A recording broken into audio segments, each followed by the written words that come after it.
Hello, everybody, and welcome to week two. For this week, we're going to be focusing on sexism, but also how sexism manifests into heterosexism, cissexism, how gender norms also manifest into heteronormativity, as well as cisnormativity. But before we can even get into that discussion, we should really talk about norms. So, the theme and topic for this lecture today is why are feminists and queers so obsessed with norms? Remember for week two that you have a set of readings, so I'm asking you to read these selected readings before Thursday, May 24th. So that's heterosexuality, sexuality, and gender. And then the pages from your queer or graphic history. And then before Sunday, May 27th, please read White Privilege, Unpacking the Invisible Knapsack, which is a classic feminist text.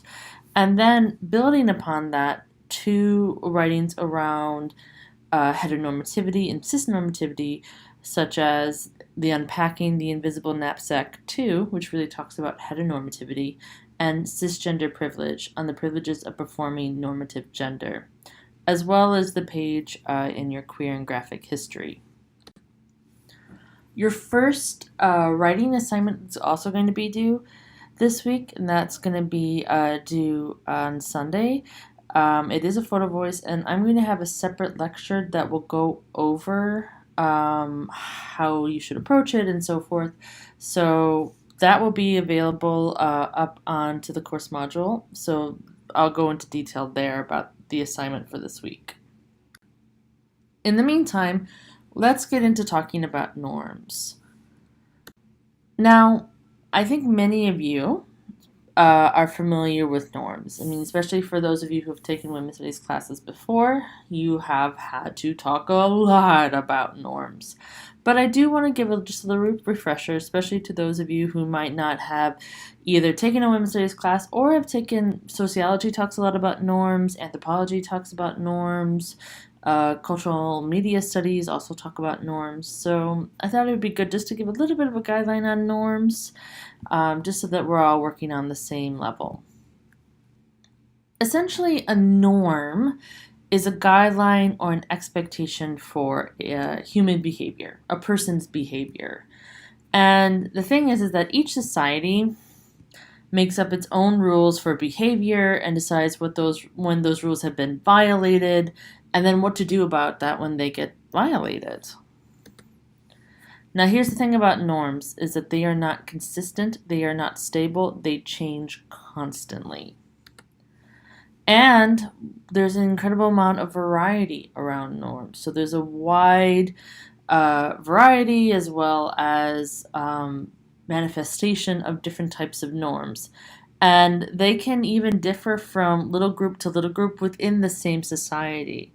So when we're talking about gender norms, which we're going to be talking a lot about in this lecture, know that there's even a lot of variety when we even talk about gender norms. Even within a large society like the United States, there's many different types of gender norms depending on the sort of social context that you're in, the sort of little social cultural group that you're, performing the norm in, and so forth. But here's the thing is that with the wide variety of norms, that's fine, but, norms exist. And wherever you go, expectations are placed on your behavior, even within the same society. So a norm can change from place to place, space to space, setting to setting, but be sure that there will be a norm. That is the only thing that's actually consistent about norms, is that they are always present. So gender roles basically a gender role is a social role in which it's a set of expectations associated with the perception of masculinity and femininity, male, female. Although a gender role is one of a number of other social roles, because there's many other roles besides gender, it often leads to the idea that gender roles are natural, that men behave this way because they are men, and therefore they need to behave this way, are expected to behave this way, and are very much disciplined if they do not behave in certain ways, because we have assumed that these gender norms or these gender roles are natural and happen naturally. So therefore, you are either unnatural or deviant or ill because you do not perform this role correctly. Gender norms come out of gender roles in the sense of like the prescription of these. So they are then the ideas of how the norm, like what is seen as normal to behave. And norms are a way of regulating, right? When we all assume like, well, that's how you're supposed to behave, therefore you should behave that way, and we will punish you in many direct and indirect ways, well, then people are very much therefore encouraged to perform, to act a certain way. And it happens both formally and informally. So one way that it happens very informally, and something that particularly for those of the women's studies students know quite well, is through popular culture, such as media, advertisements. There's hundreds of ads and examples, right, that reinforce a norm, right? That even in women that are shown in powerful positions, like the big ad in the middle, which is celebrating Happy Women's Day, which, oh God, they are reinforcing norms. One, like, look like a girl. So what does that mean? It means like typically feminine, and whatever the context of that is, depending on the culture and so forth, but to have long hair, wear makeup, put on jewelry, have a certain body type, act like a lady, which again is heavily influenced by society of what it's to be ladylike versus not ladylike. Think, though, like a man, which again associates that smart leadership, problem thinking skills are only assigned to men, and then work like a boss, which again often is very much gendered in the sense of maleness. Now, these are examples of the way that gender norms are very indirectly, but also have real direct impact on the way that we see our roles assigned to each other. A more recent example that has sort of tried to break these gender norms has been through a recent ad to the Girl Scouts. So last Thanksgiving, the Girl Scouts did this wide messaging campaign saying to parents of young girls, like, don't force them to hug.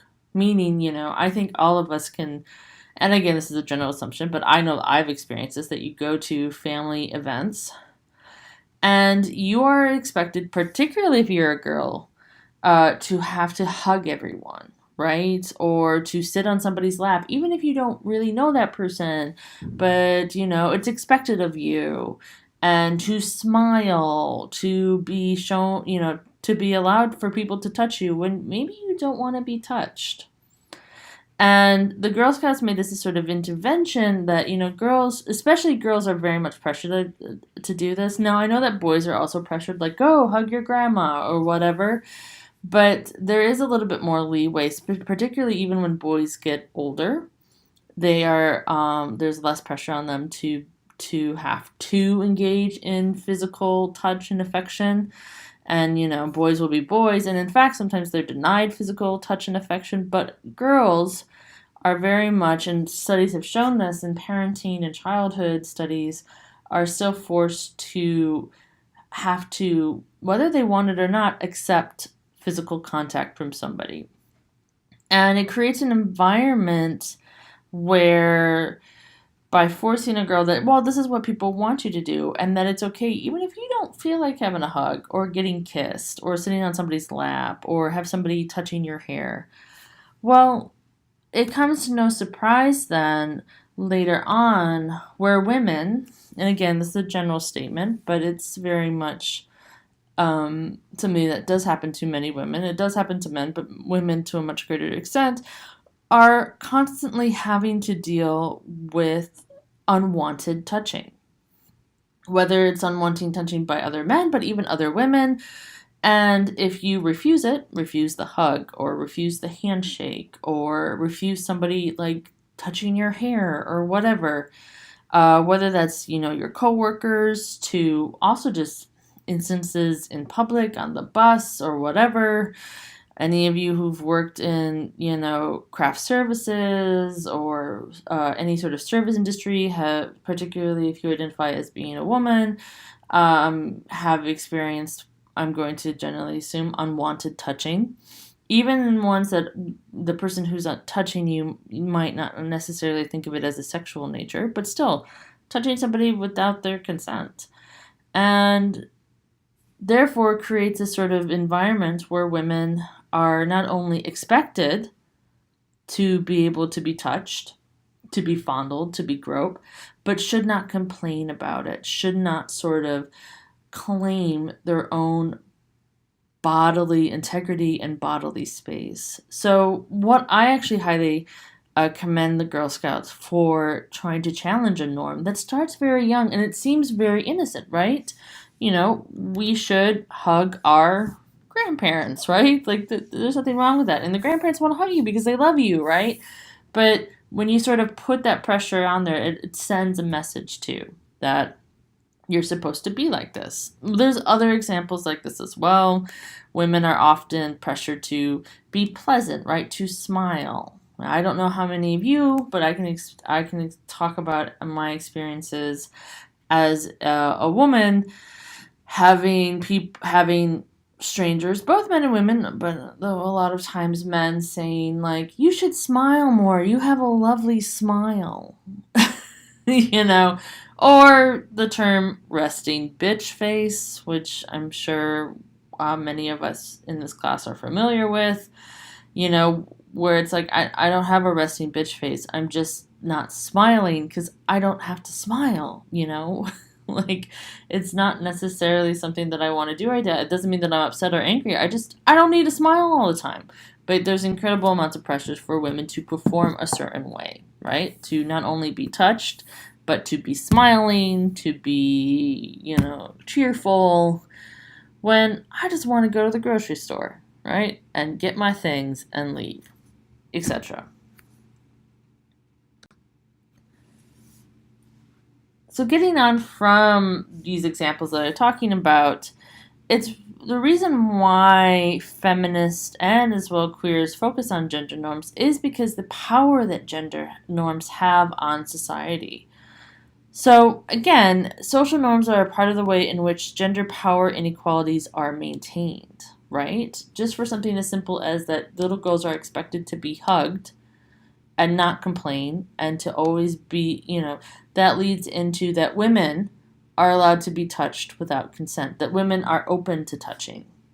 When in reality, first of all, that sort of expectation is not put onto men, but also it creates a hierarchy on not only how women's bodies are valued and protected, but also how women's consent is devalued and so forth. And it creates a hierarchy of power.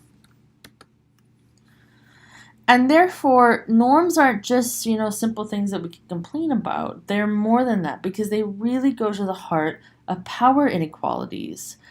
And by looking at power inequalities, we can really understand not only how they exist, but work in ways to challenge these norms.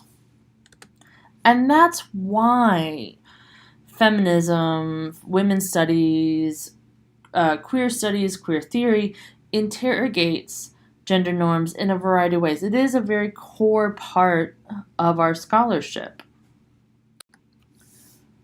So, talking about gender norms a little bit more, and media is a really great way to explore it because it's just so obtuse. It's just so apparent, the amount of sexist imagery and so forth, particularly of women.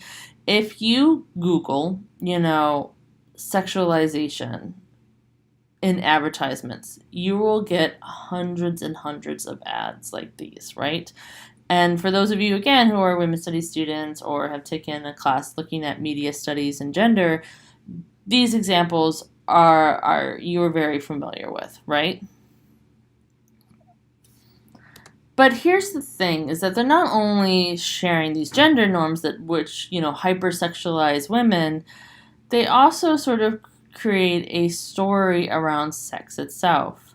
Because the truth is that if sex sold, because that's, the excuse for why media advertisers like show half naked women, or not even the full parts of a woman, like they just show a boob or a leg, basically cutting off women's body parts to advertise something that's not usually even related to a woman. Like a lot of times it's there to sell male products, like the Tom Ford cologne, as you can see in that ad right there.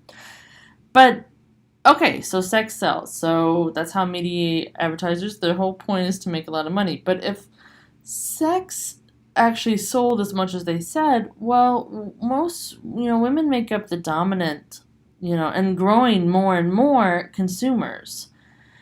And if we wanted to sort of assume that most women are heterosexual, which we will also talk about how that may be not necessarily the case, and that, women are sexual beings, why wouldn't we then see half-naked men everywhere in advertising? And I'm going to tell you that when you Google, again, this is like a side project that you can do, but when you sort of Google sexualization of men in advertising, you get some very different results. One is that more often than not, male body parts are not sort of cut apart, so you don't see just like a leg or a chest or whatever. Like, you usually see the full person. Oftentimes, that person is staring directly at the camera, and oftentimes are not, in a very relaxed position, but are standing or looking, authoritative. And then the poses where they are sort of showing themselves in very more submissive positions, that's the whole point of the ad, and it's kind of meant to make it funny, to make it eye-catching, such as the Old Spice guy, who, every time that I talk about sexualization and the hypersexualization of women, I always have one student, raise their hand and say, well, what about the Old Spice guy, right? Like, he's hypersexualized, and I'm like, but the thing is that that's the whole point, is that it's funny. Those ads are funny because we're doing something to a man that happens to women pretty much all the time. And we find that funny when it happens to a man. So in reality, what we're laughing at is the change in power. And that really these advertisements, even ones that are supposed to be marketing towards men, are really selling the idea of a dominant male identity, but then a female identity being only about a sexual object. Men are subjects, whereas women are objects. And by doing that, they are selling success within a male-dominated society. They are also reproducing the gender hierarchy as well as sex roles, in the sense of men taking the dominant position in subduing women, objectifying women, having sex with women, and women not really doing the same in these ads.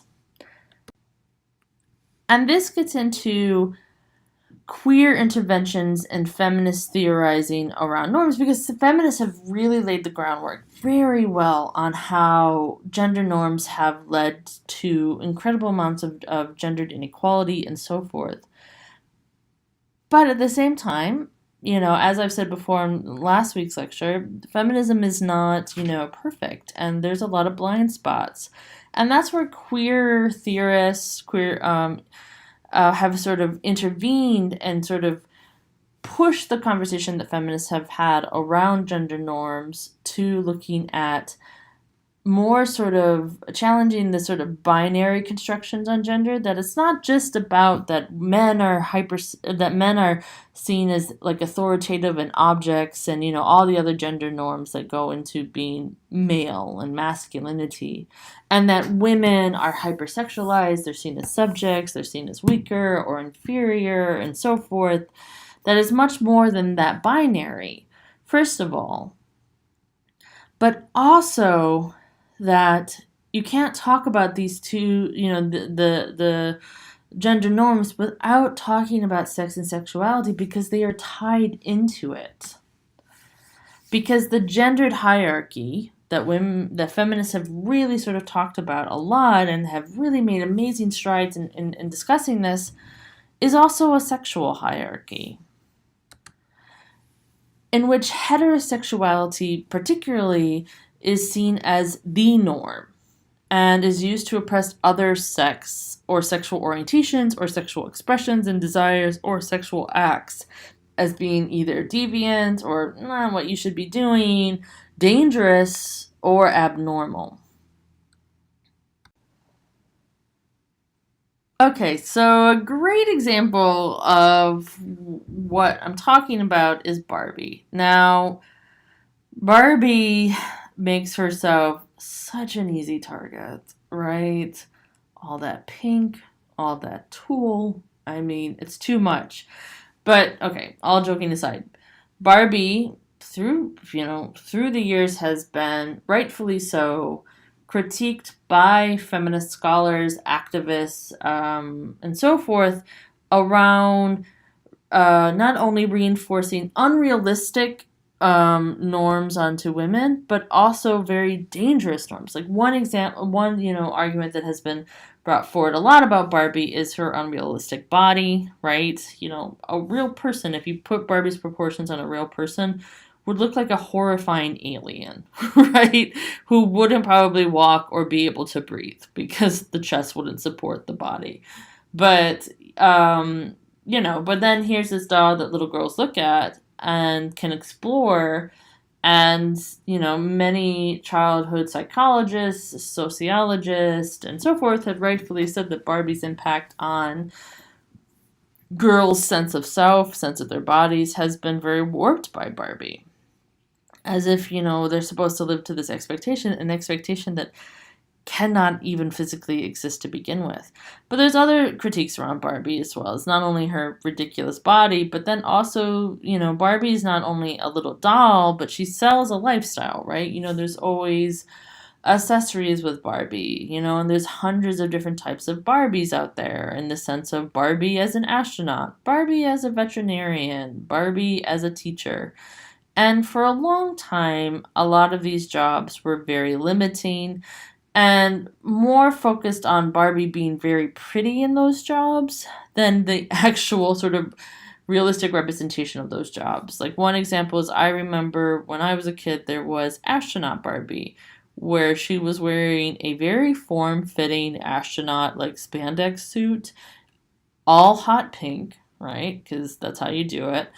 With a little helmet. And that was about it. There was no, textbooks on, I don't know, nuclear physics and, I don't know, like things that she would need, maybe, to be an astronaut, maybe. All of those sort of things, right? And so much of what was being sold to girls was the idea of that your value is in your beauty. So little girls spend hours primping and dressing and posing Barbie, without actually, Barbie studying for her graduate exams. Now Barbie working as an intern and working her way up to the company. Like that doesn't really happen, right? And the stories that have been sold with Barbie don't really give way to that. Now, of course,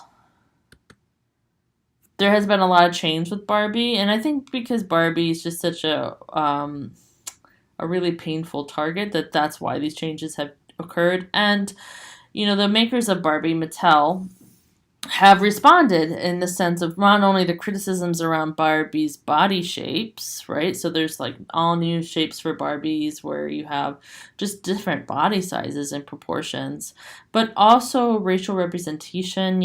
Barbie always just had, one sidekick who might be brown.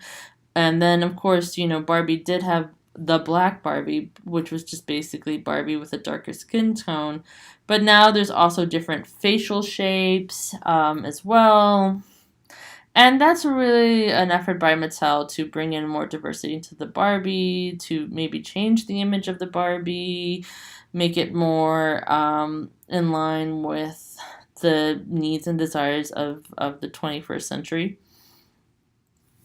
And, Barbie and Mattel has really worked hard on creating, a whole new storyline around women leaders in the sense of creating these new dolls around important historical figures and so forth. So there has been a lot of change with Barbie. And a lot of that is due to the consistent effort by feminists and women's studies scholars who have critiqued it for years, right? And finally, Mattel's kind of coming around. But one critique that doesn't really make the news as much is that Barbie not only sells these certain gender norms, right? Her unrealistic body, so that's how a woman's body should be, to, well, her job, if she has a job, it's always sort of inconsequential to Barbie. Her storyline doesn't really necessarily need to have a job. But the other thing that she sells is heterosexuality.